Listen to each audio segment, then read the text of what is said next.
Snowflake permet aux data engineers de collaborer sur une seule plateforme dans le langage de leur choix. Dans cette vidéo, nous allons travailler en Python et en SQL sur des données de type Point of Sales afin de créer un dashboard sur Tableau qui montre les ventes par jour et par ville et une corrélation avec la température dans chaque ville. Voici le résultat de notre travail dans cette vidéo. Vous voyez Barcelone, Berlin, Boston, Le Caire. Et pour chaque ville, on a une ligne ici entre orange et bleu qui montre la température pour cette ville entre 2019 et fin 2022. Et nous avons une deuxième ligne en vert qui montre les ventes pour cette ville. On peut voir l'impact qu'a eu une faible température ou une haute température sur les ventes. Et ce, dans le monde entier pour plusieurs années. Ce dashboard est connecté directement à Snowflake en Live Connection sur une seule vue dans la base de données Retail, le schéma Analytics, et la vue s'appelle Daily City Metrics. On y retrouve les ventes ainsi que toutes sortes de données sur le climat. Sur notre schéma, on voit qu'on commence par créer une base de données Hands-on Lab DB sur Snowflake, qui va être sécurisée par ce Hands-on Lab Role, et on va utiliser la ressource de calcul, la Virtual Warehouse, Hands-on Lab Warehouse. Les data engineers vont commencer par importer des données de S3, des données Point of Sales, POS, qui sont des ventes par localisation, et des données clients. Elles sont en format parquet et localisées sur un stage, c'est-à-dire un bucket S3 sur AWS. La deuxième source de données qu'on va utiliser vient du data sharing sur la marketplace de Snowflake, et ce sont des données de climatologie qui sont offertes par WeatherSource.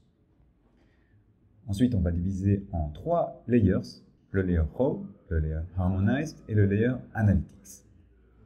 Dans le layer Raw, on va garder toutes nos données telles qu'elles sont dans leur source. Ensuite, on va harmoniser ces données sur base de vues et de streams et de procédures qui vont venir mettre à jour les données au fur et à mesure qu'elles arrivent. Donc, quand de nouvelles données arrivent dans les différentes tables Raw, elles sont récupérées par cette vue Flattened View, et les différences entre les données existantes et les nouvelles données entrent dans le stream. On va aller chercher les données dans ce stream afin de mettre à jour une table Orders. Et ensuite, quand de nouvelles données arrivent sur la table Orders, un deuxième stream va être récupéré par une deuxième procédure pour aller insérer les données dans notre table finale. La table que vous avez vue, Daily City Metrics. On va utiliser pour cela plusieurs procédures, les Order Update, Stored Procedure, ainsi que Daily City Metrics Update Stored Procedure, qui vont elles-mêmes faire appel à plusieurs fonctions. On va définir par exemple des fonctions pour transformer des degrés Fahrenheit en degrés Celsius. Et enfin, ces procédures vont être schedulées à l'aide de tâches, les tasks, Order Update Task et Daily City Metrics Update Task. Finalement, quand on met à jour le code de ces différentes fonctions et procédures, nous allons utiliser GitHub Action afin de centraliser les changements de code et de déployer automatiquement les changements sur Snowflake. Très bien, commençons à travailler dans Visual Studio Code. Vous voyez ici mon projet Retail avec les différentes étapes entre 1 et 11. Ce dossier local Retail est lié à mon compte GitHub, qu'on peut retrouver ici, et vous voyez sur SFC GH Simon, j'ai ici un repository qui est public et qui contient lui-même les différentes étapes que nous allons utiliser aujourd'hui. Toutes ces étapes proviennent d'un tutoriel qui est disponible en ligne, un quick start qui s'appelle Data Engineering Pipelines with Snowpark Python, que nous allons suivre dans cette vidéo. Commençons par la dernière étape, le teardown. Car en effet, vous avez vu, j'ai pour l'instant une base de données qui est active avec toutes les données qui sont accédées par tableau. Je supprime cette base de données, Retail, et ensuite je supprime la base de données Frostbite Weather Source. Maintenant, commençons à suivre le workshop. Nous commençons par le setup avec le rôle Account Admin. Ici, je vais mettre plusieurs variables. Mon utilisateur, Je vais créer le rôle s'il n'existe pas retail. Dans mon cas, il existe déjà. Je donne ce rôle à sysadmin et je donne ce rôle à mon utilisateur. Je donne le droit d'exécuter des tasks sur le compte à ce rôle retail. Je donne le droit de monitorer l'exécution des tâches.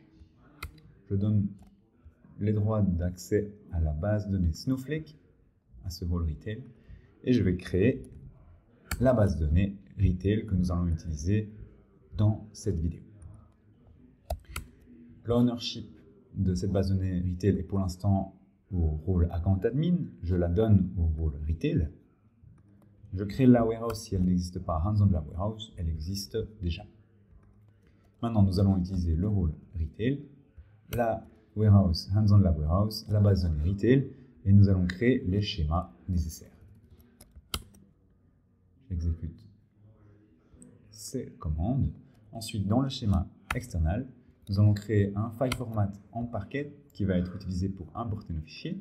Nous créons un stage, Frostbite Raw Stage, qui va connecter Snowflake à S3 sur AWS. Finalement, dans le schéma Analytics, nous allons créer la fonction inch to millimeter qui va être utilisée pour convertir des inches en millimètres. Plus tard, dans une autre étape, nous allons créer une deuxième fonction avec des degrés Fahrenheit vers des degrés Celsius. Ensuite, première étape de réel data engineering. Nous allons utiliser ici le fichier 02 loadraw.py afin d'écrire plusieurs fonctions qui vont être utilisées pour insérer des données dans Snowflake.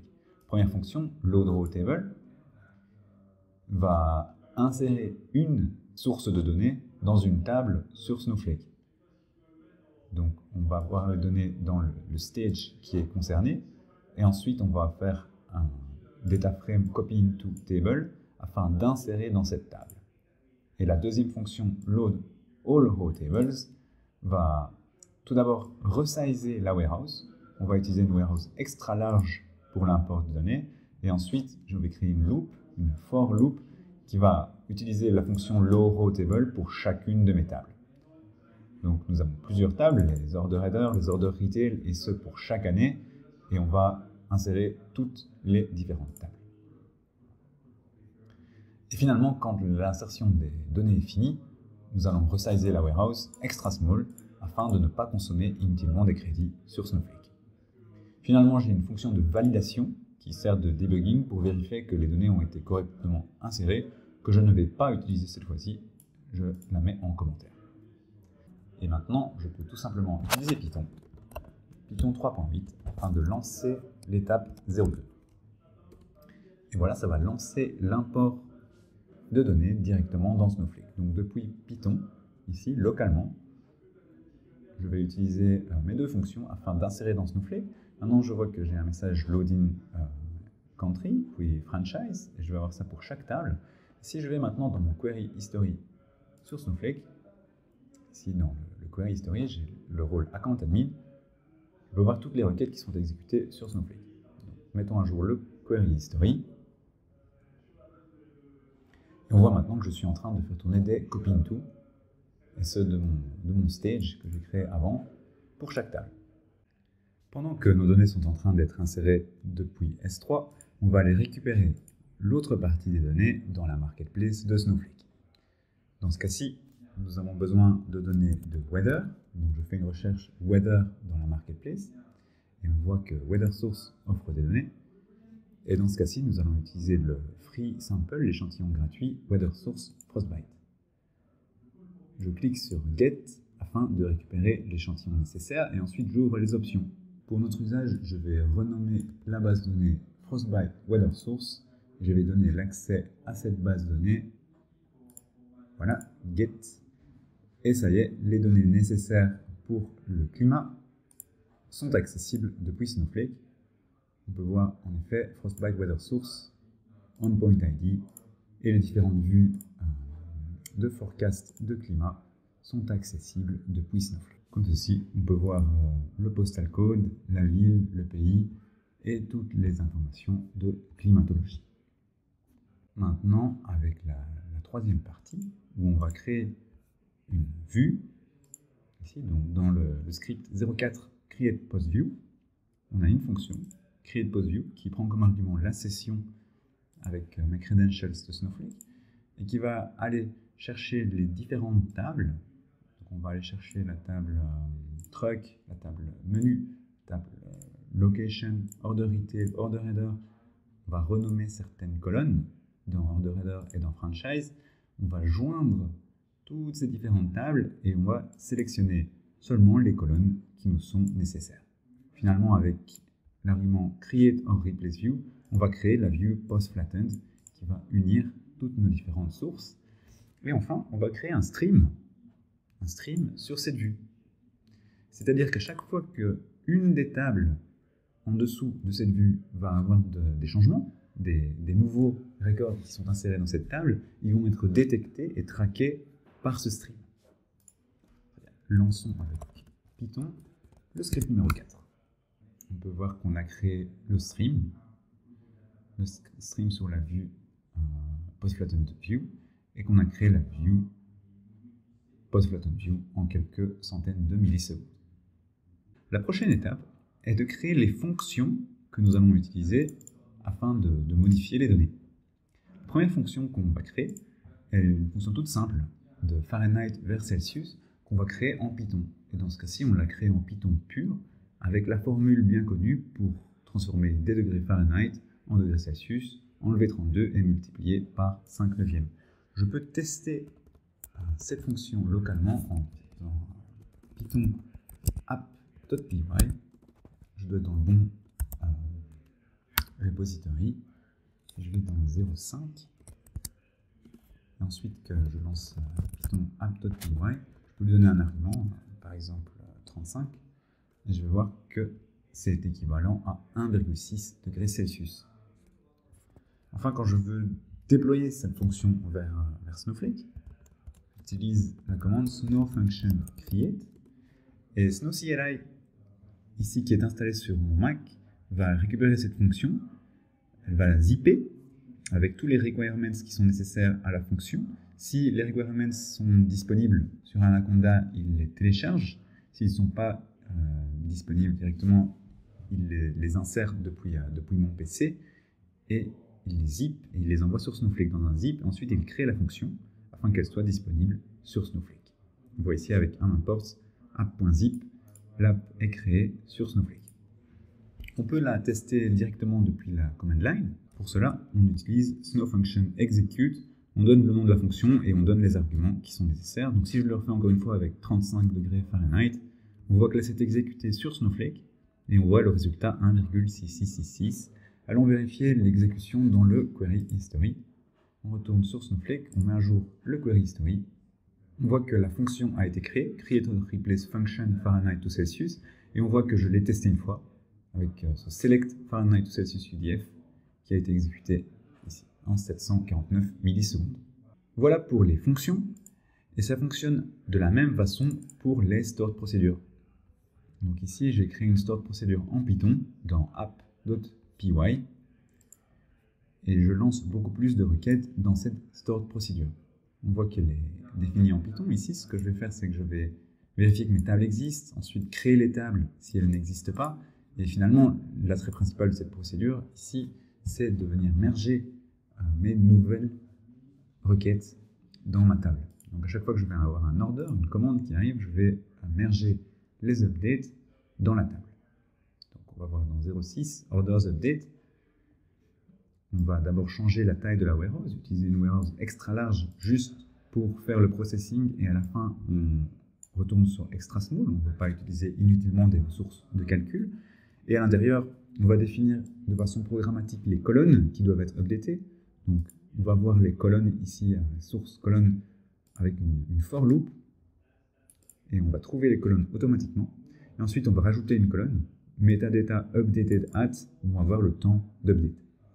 Ensuite, quand c'est matché, on va mettre à jour les données, et quand les données n'existent pas encore, on va insérer les données. On peut tester de la même façon cette procédure localement en changeant de directory et en allant dans le 0.6, et de la même façon, Python app.py, ça va exécuter notre procédure localement.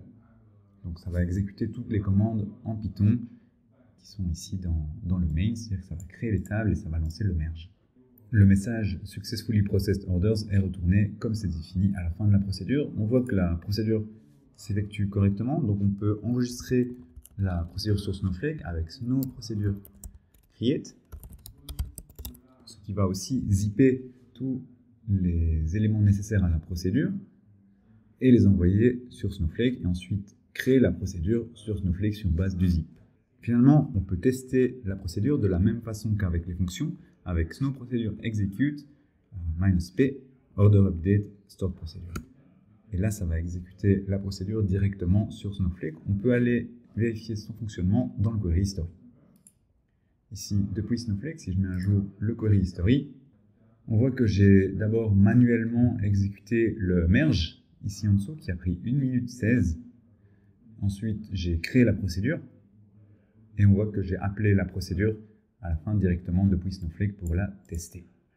Maintenant que nous avons correctement créé la procédure 06 pour updater les orders, on peut fermer ceci et passer sur 07 où on va créer notre table finale qui va être utilisée pour l'analytics.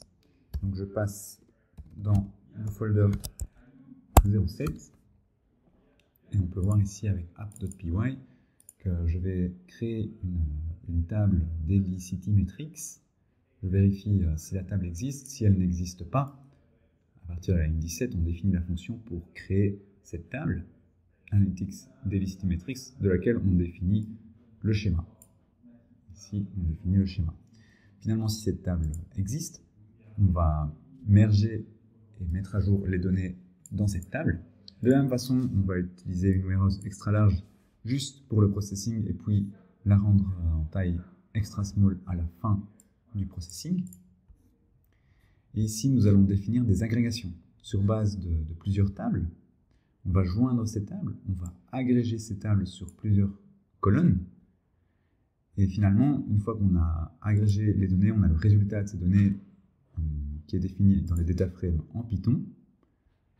On va définir un merge ici sur base de la date et de la ville et du pays. Et sur base de ça, on va venir mettre à jour les ventes et les données de climatologie chaque jour pour chaque ville. On peut encore une fois tester la procédure localement en utilisant Python app.py.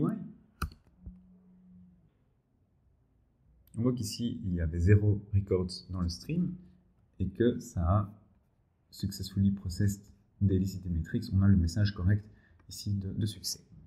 Donc on peut créer cette procédure de la même façon, Snow procédure create, qui va enregistrer la procédure avec toutes ses dépendances dans Snowflake afin qu'elle soit appelable directement dans Snowflake. Une fois que le déploiement est fini, comme la précédente, je peux venir tester ma procédure en disant Snow procédure execute avec le paramètre ici daily city metrics update sp et sans argument. Une fois qu'on lance l'exécution de ma store procédure, je peux vérifier qu'elle s'exécute bien dans le query history de Snowflake. Ici, si je retourne dans mon query history et que je le mets à jour, on voit que la procédure call daily city metrics update est appelée et qu'elle-même vient lancer un merge afin d'insérer les données dans la table. Pendant que le merge s'exécute, retournons sur le schéma afin de voir où nous en sommes. Nous avons d'abord inséré des données depuis S3 au format parquet dans des tables row. Ici, ensuite, nous sommes allés chercher des données sur la marketplace de Snowflake, des données de climatologie venant de WeatherSource. On a joint toutes ces données en Python dans une vue qui s'appelle PostFlattenView. Sur cette vue, on a créé un stream afin de vérifier quand de nouveaux records seraient insérés. Et quand de nouveaux records seront insérés, on vient les mettre à jour avec une procédure, order update store procedure, qui est ici. Et sur cette table orders, on a aussi créé un stream, order streams, qui va venir lui récupérer les nouveaux records dans orders et les mettre à jour sur base de la procédure daily city metrics update store procedure. Et finalement, la dernière store procedure vient ici mettre à jour notre table qui est utilisée pour les analyses. Nous allons maintenant créer deux tâches afin d'automatiser la mise à jour avec ces procédures. Donc avec orders update task et Dailycity Metrics Update Task, les deux procédures vont être exécutées dès que de nouvelles données arrivent. Elles vont lire les streams, et quand il y a de nouvelles données dans le stream, elles vont venir mettre à jour les tables. On va utiliser le rôle Retail, la warehouse, Hands-on Lab Warehouse et le schéma Retail Harmonize afin de créer nos deux tâches. La tâche Orders Update Task qui va utiliser la warehouse Hands-on Lab Warehouse. Quand le stream Post Flattened View Stream Has Data, on va appeler la procédure Orders Update Stored Procedure. Ensuite, la deuxième, Dailycity Metrics Update Task, elle vient après la première, After Orders Update Task. Et quand Order Stream a des données, donc avec cette condition-là, on vient appeler la deuxième procédure afin de mettre à jour notre dernière table d'analyse. Je crée mes deux procédures. Ensuite, je relance la procédure finale, celle qui vient après la première, et je peux essayer d'exécuter ma première procédure, Orders Update Task. Maintenant, si je vais ensuite regarder mes tâches, Show Tasks, je vois que j'ai deux procédures qui sont actives, toutes les deux dans le même schéma. On voit que l'une des deux est commencée et l'autre est suspendue. On peut visualiser le DAG des tasks sur Snowflake dans la partie Data. Si je vais dans ma base de données Retail, je vais dans le schéma concerné qui est Harmonized et que je vais voir les tasks, je peux voir des informations sur mes tâches. Et notamment, je peux voir le graphe des tâches. Je vois l'ordre de nos deux tâches, Orders Update Task et Dailycity Metrics Update. Je vois que celle-ci est bien après la première, qu'elle est dépendante. Je vois aussi que celle-ci est commencée, alors que celle-ci est suspendue. Elle a juste été exécutée une fois et elle est suspendue. Je peux vérifier programmatiquement, ou bien par la UI, le Run History. Donc je peux voir ici quand cette tâche a été exécutée dans le passé et combien de temps elle a pris. Je peux le voir aussi programmatiquement dans VS Code.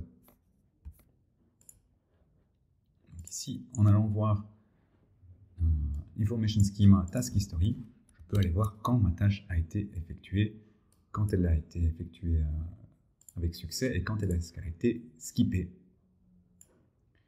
Je vois que pour ma dernière évaluation ici, Conditional Expression for Task Evaluated to False, ça veut dire que mon stream ne contenait pas de données.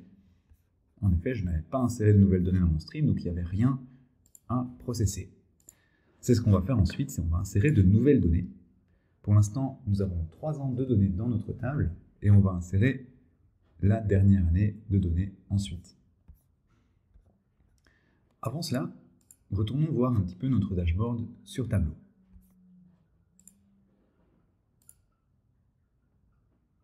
Voici notre dashboard tel qu'il était au début du Hands-on Lab. Si maintenant je viens mettre à jour les données sur Tableau, ici un clic avec Refresh, je vais voir que mes données qui existaient jusque 2022 ne vont plus exister. En effet, on n'a pour l'instant que 3 ans de données. Donc ici, on a jusque décembre 31 en 2021. Et on va maintenant insérer la dernière année de données de façon incrémentale. On utilise le rôle Retail, la warehouse, Hands-on Lab Warehouse. On va changer la taille de notre warehouse en extra large. On va insérer les données pour 2022. Et ensuite, on va remettre notre warehouse à sa taille extra small.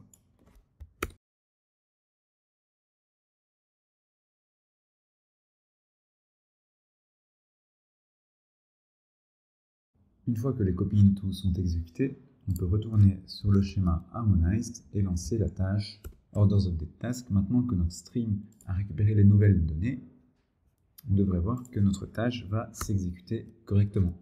Voyons l'état ici d'exécution de notre tâche. On voit que celle-ci est scheduled,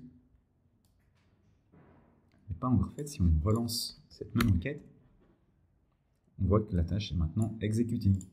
Donc cette tâche a été évaluée positivement, elle va s'exécuter et ensuite elle va d'abord venir mettre à jour les données de la table Orders et finalement l'autre tâche va s'effectuer automatiquement après la première pour mettre à jour les données de notre table finale Analytics.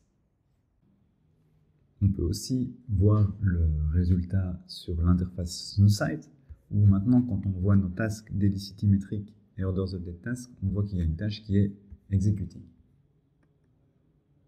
Quand on met à jour cela, on voit qu'après 1 minute 6 secondes, la tâche s'est exécutée correctement. Finalement, on peut retourner sur Tableau et voir les données qui ont été mises à jour. Donc si je viens refresh ma data source, je vois qu'il y a maintenant une année de données en plus et qu'on a les données jusqu'à fin 2022. Donc on a été capable d'aller rechercher seulement la partie de records qui ont été ajoutées et de venir merge ces données dans la table de données existante.